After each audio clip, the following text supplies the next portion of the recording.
What's up, guys? It's Friday, and you know what that means. It's time for us to do the thing that we do the second time around because we put it off all year. But before we launch into the full top 5 worst blasters of 2022, you know that we got to get in there with our honorable mentions. And here's my host, Bobo.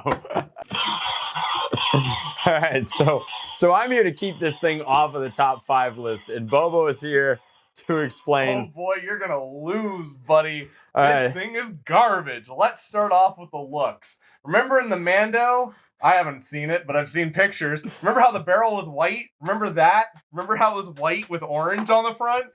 Movie accurate, but my favorite. Oh boy, you like weathering on a blaster? I love me some dry brushing. Those German Nerf modders who do the beautiful weathering. I don't know why they're putting all that work in when they could have just done silver Sharpie on it.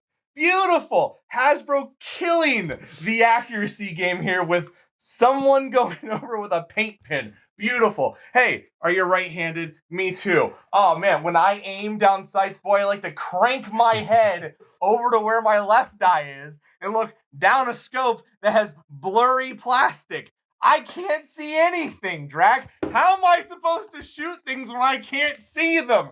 Speaking of which, you like shouldering your blaster? Me too. What the heck is this? Where's the grip? Boy, you want me to have to crank this elbow like Soulja Boy right now? Because boy howdy, this isn't it. Oh, we're not done, Drac. We're not done. How about one of the worst reloading cycles I've ever seen a blaster? You think this is primed? Too bad it's not. Then you gotta put the dart into it, then you close it, then you prime it. It sounds like your blaster's breaking on the inside, but where you can pew, pew, pew, pow, down a blaster that's not even lined up properly down the seam. Help! Look at it! Stop it, Bobo! Look at it! I'm taking this to burn. He's already dead! I like the Mandalorian. Let's move on to number 5. All right, guys, so coming in at number 5, we've got the entirety of the Alpha Strike repaint line. Now, this is the only one that I kept because admittedly, the Fang is probably the best of the bunch. Ironic, right? That said, this was a flawed product from last year or the year before.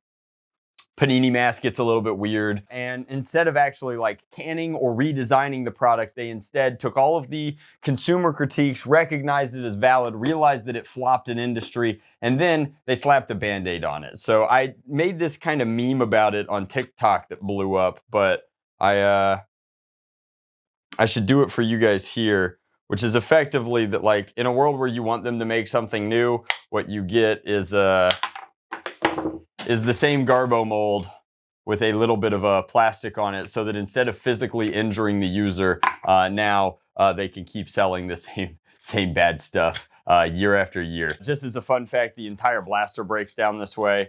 You can pop the cowl off as well, and by the time you've done that, you're left with a pretty honest single mold blaster that's been heat sealed together. The modability of this is actually comparably pretty low because of how it's been designed and how it's been solvent welded together at the front. So overall, just like kind of a bad product in terms of like a right to repair or even just a reaction to consumer opinions. The entire Alpha Strike kind of Redux line just becomes kind of a comically flagrant insult to the fan base that is, you know, Nerf blaster enthusiasts. And that, unfortunately, is a theme that's going to stick with us throughout the entire top 5. Let's go!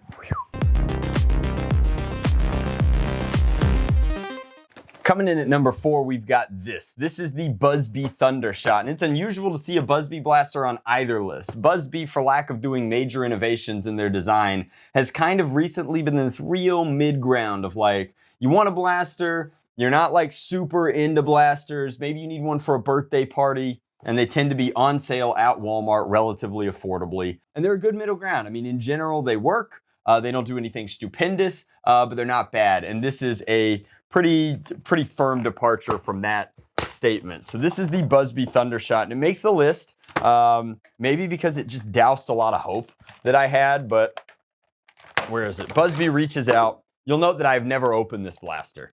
So Buzzbee reaches out and they're like, hey, Drac, we want you to review a new product. Take a look at the lineup. Tell me what you think.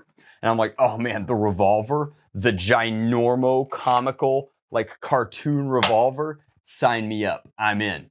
And then they had this huge debacle that I'll summarize right now, roughly as they made this ginormo revolver. A lot of people thought it was going to be pretty good. To reviewers, they sent a prototype model of sorts that had like superior catch system technology in it to the degree that it had parts in it that the production model that went on shelves did not. So the cliff notes are, at least from my perspective, they sent out a good model to reviewers. They got a bunch of good reviews in, and then people started coming back and saying like, whoa, the one that I got off shelves was broken, or it broke immediately, or it didn't catch, or whatever. And then they started taking them apart and realizing that through perhaps no deceitful action, according to Buzzbee as a brand, they had been deceived. In that, they were buying a product that was of a significantly lower quality than the reviewer models that they had been promised. And then the PR nightmare that arose from that was pretty hard to watch.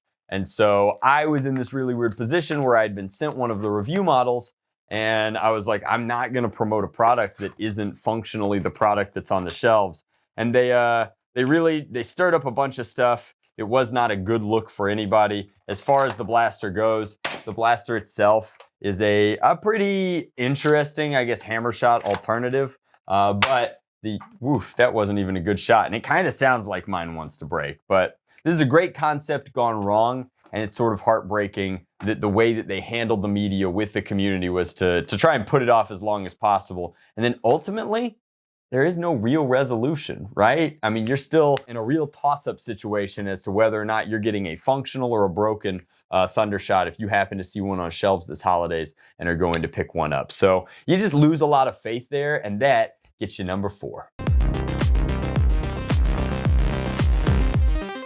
Moving on into number 3, we have a gimmick that honestly belongs more in the Buzzbee category. The whole like flippy mag thing is really a Buzzbee kind of archetype genus, if you will, within the blaster world. But you wind up with the Ultra Select, which in addition to having just all of the sins of every Ultra blaster before it, it's a janky blaster. They did not continue their all gold everything braggadocio onto the other side, so it winds up looking very comically blank on the other side. It has egregious ergonomics over here where you can't use this as a stock or a brace. And then the foregrip actuates this nonsense where it's very easy to misalign your magwell and your blaster. So I don't know what else to say about this one. It's pretty quick because it is a terrible Ultra blaster. Canonically just exemplifies all of the sins of that line, from fallacious marketing to poor durability to worse execution. However, in addition to its bad gimmick, it also gave us Ultra darts that are ironically much better than the original Ultra darts in that they at least fly straighter. Not straight, not well, but they fly straighter. And from a consumer protection standpoint, that's actually worse than just making more garbage Ultra darts, because it's a step in the right direction, which perpetuates a line that is bad for consumers. So it's sort of unfortunate. It's like they fixed such a small mistake and then made something that was slightly more functional, which makes me seem slightly less crazy, which makes people make slightly worse purchasing decisions. But we're not done with the Ultra hate yet. Let's move on into number 2. Woo woo! Coming into number 2, we got the Ultra Focus. You mean the Ultra Amp? What? The truth is that I don't know where my Focus is. I probably threw it away. But I kept the accessory randomly enough, and the addition of the stock is what makes an amp a Focus. It was, Nerf's way of tricking you into buying a garbage Ultra blaster that, by virtue of having an extra accessory, was somehow worth twice the price. So an Ultra Focus would set you back 42 United States dollars for what is effectively an Ultra Strife, which means that, you have proprietary magazines, proprietary performance, and just some really rough features. Now, you also get all of the sins of the amp originally, which is to say that it's got a foregrip that you can't remove. And it's got a built-in, mated, ready-to-go stock that you can put on there, complete with complete gap between stock and blaster, making it as though it wasn't ever really fitted or purpose built for that at all. So you wind up with a stock that looks like it was just slapped on. I'd rather use a Raider stock at that point. It's just sort of insulting that this came with accessories that either didn't fit it well, couldn't be removed. Like, who wants to have a red dot and then put a scope behind that red dot? Do you need double the magnification on your blaster that doesn't shoot straight anyway? I don't think so. That's the Ultra Focus. Again, represented by virtue of dumpstering the actual blaster by the Ultra Amp in this case, which just further contributes to the point. Let's move on to number 1.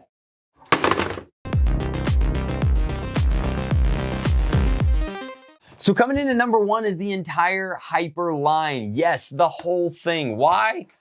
Because it's not very good. So this thing is poised to make Rival obsolete in an attempt for Hasbro to make ammo that isn't being knocked off as readily. And that bought them all of about 2 months before China started knocking off Hyper ammo. And the irony is that the knockoff Hyper ammo is better than the stock Hyper ammo in some ways. So the stock Hyper ammo has this incredibly proprietary, almost tackiness to it that gets worse the dirtier it gets. And then your rounds will get stuck on one another, and then they won't hopper effectively, and then they will wind up in a storm drain somewhere, because between the bounce and the rolling ability of effectively shooting rubber balls at one another, the entire Hyper line winds up being really hard to scavenge ammo for. And the reusability of ammo is one of the best things about being a Nerfer, is that you can use your BBs or your paintballs over and over and over again.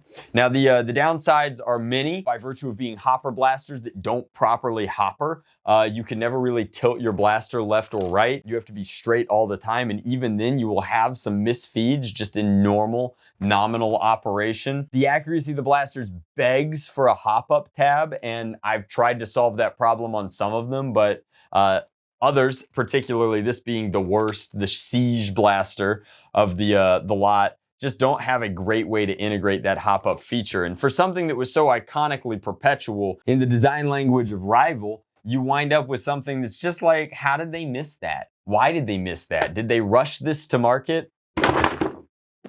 The Rush Blaster is perhaps the best of the bunch, but still winds up being an inexcusable vector into a product category that has had no support. 3 blasters does not an entire ecosystem make. And then to build your marketing campaign around these being the next greatest thing ever, go ahead and ship them with less ammo than they need to function, along with, which is deceitful in its own way, because if you fill them to the regular capacity, it actually just exacerbates the jamming problem. But that's not the point. The list of things to be upset about in regards to Hyper could go on and on. We could delve into the minutia of how, instead of fixing or, developing their product line in a functional or, innovation forward way, they instead decided to pump more marketing spend into platforms like TikTok, where they ran a so clearly juiced marketing campaign. It was honestly insulting to the people who are running their TikTok account. Not even to get into the ultimate sin, which is that it's not even Nerf anymore.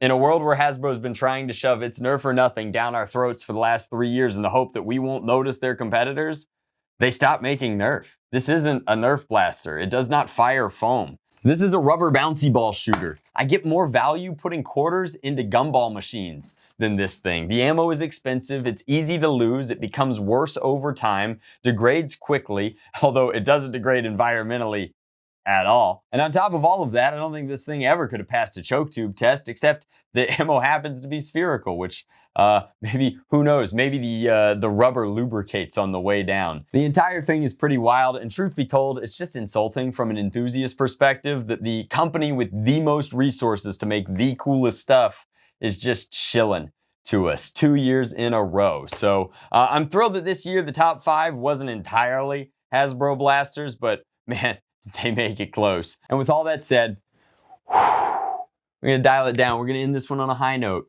I hope that you guys all had a very passable year. To say that I hope you had a great year would be ignorant of the conflicts and issues currently happening in our world that are just unbelievable at times. So I hope that you guys are spending times with loved ones this holiday season. I hope that wherever you are, it is warm, merry, and bright. And I hope that as we cruise into 2022, where we have a real toy fair to look forward to, oh boy, that we get some really exciting offerings, not just from the mothership, but from the other companies that we've come to know and expect. I hope that we get some really cool stuff in the coming year. There's a lot to be grateful for in this coming year. It's a return to major events across the board, it would seem. I will see you guys at Epic Nerf Battle, at End War, at all of the Foam Pro Tour qualifiers, and hopefully I will be at Foam Fest as well as Ragnarok. I am very, very excited for some serious community events to get us all out and remind us that, like, while the blasters themselves are fun, the coolest thing about being a Nerfer